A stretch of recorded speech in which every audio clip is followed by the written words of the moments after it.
It's no secret that in the south of USA, college football is popular, but do they have an unfair advantage? Let's take a look at today's video. What's your favorite college football team in the south? This map shows every college football national champion in America since 1998. Oh, look at that. It's almost all in the south except for these two. Oh, who can they be? They can be maybe Ohio and Michigan. Maybe. And 20 of those winners came from this particular region. For years now, college football's balance of power has leaned toward the South. Whether it's the national champions, the Heisman winners, or the five-star recruits, they all overwhelmingly come from a stretch of land running from Texas to the Carolinas. Wow. That's what you call dominance. And nothing about it should come as a surprise. Because here, college football is on a different level. But why here? Why does one region of America produce more football power than the rest of the country combined? Yeah. What makes the South so special for it to become a breeding ground for the best college football has to offer? The answer lies in the map itself, in the way geography, culture, and history align perfectly to create football's most powerful ecosystem. I haven't even thought of that, but it makes sense that different regions, because USA is such a big country, so different regions have different sports, right? In Sweden, Northeast, hockey, and winter sports. Here in the South, it's soccer, for instance. Now, that's not to say that collegiate football means less to someone in the Rust Belt or to anyone out west. But in these parts, that brand of the sport dominates the culture, and I'll tell you why that it's the only natural outcome. To understand why the South rules college football, we need to go way back, to when the region was redefining itself after the Civil War. Oh. In the late 1800s, after the Confederacy's defeat in the American Civil War, the South was a region rebuilding its identity. Its economy had collapsed, its political influence had faded, and as industry and wealth shifted northward, much of the South was left behind in poverty. So the region began searching for symbols of pride, and that pride was found in colleges. At the time, many southern universities were small and underfunded compared to their northern counterparts, but they were some of the few institutions still capable of uniting local communities. And when the game of football began spreading from northern campuses, southern schools took notice. What began as a northern pastime, born out of Ivy League competition, eventually migrated south. So how are the schools in the South compared academically as well? Simultaneously, as the sport spread, a network of land-grant universities began shaping higher education across the country. This became an outlet for state pride. I won't go into too much detail about the system, but it's one of the biggest reasons why college football is popular in America.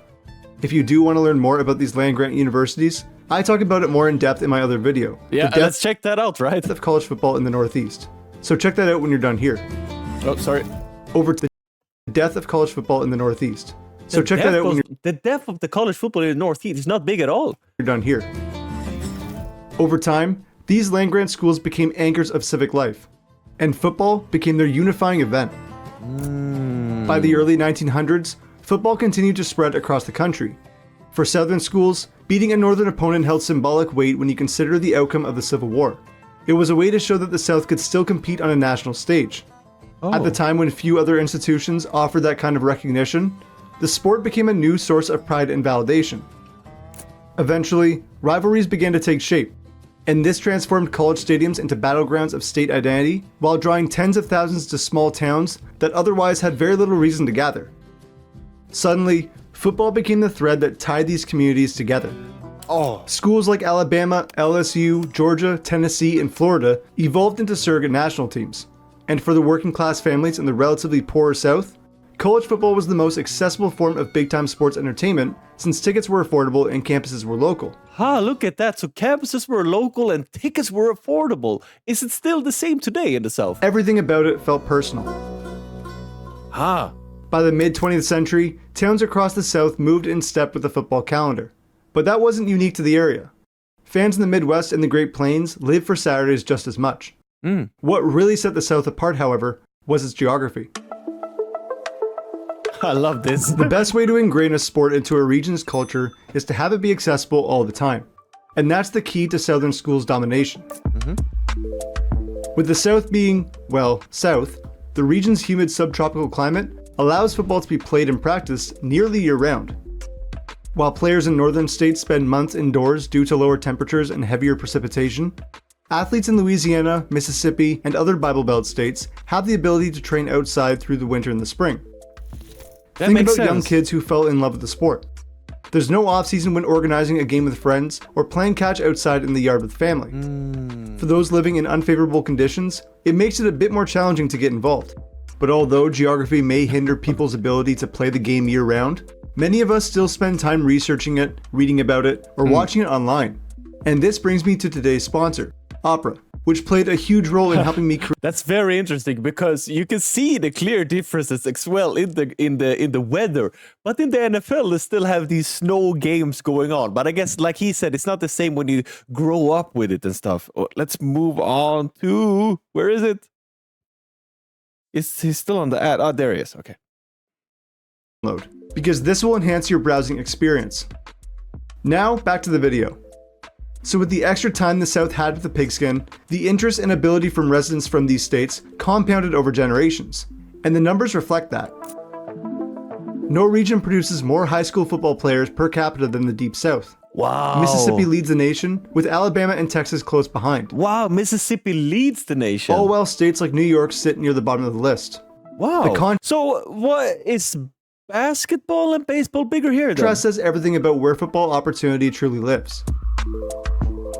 The way these states are laid out can also be seen as a contributing factor. Wow. Unlike major population hubs where large plots of land are hard to come by, these states with their smaller towns and abundance of land make it easier to build fields, schools, and training programs near population centers. Local communities could rally behind their own programs without being overshadowed by metropolitan entertainment or professional teams. It gave the South the kind of grassroots infrastructure that constantly fed new talent into the college system. Combine that with the high school football culture unmatched anywhere else, and the South becomes a factory for developing talent. This means that when it comes time for those players to choose a college, most don't stray very far, because they don't have to. They stay close to home, so they stay in the same state usually then. Feeding the SEC and Big 12 with the very athletes the region raised. Wow. This creates a self-reinforcing ecosystem. A cycle where weather, culture, and proximity are combined to keep talent close and competition local. I love that. And when this region forms its own tight-knit sports culture, it naturally builds rivalries. For the win! Caught! It's gone!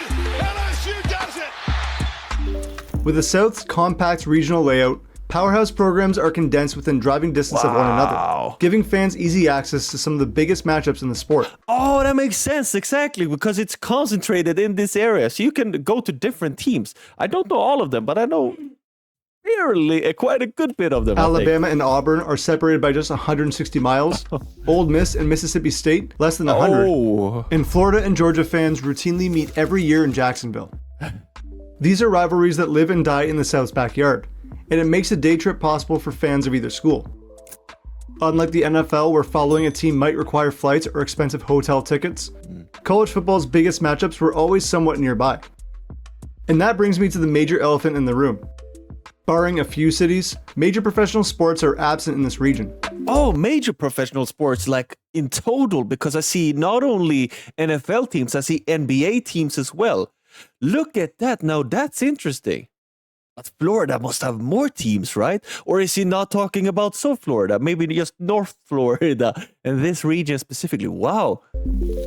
The Deep South has only a handful of major cities that can claim professional the Deep South doesn't cover here. Sports franchises.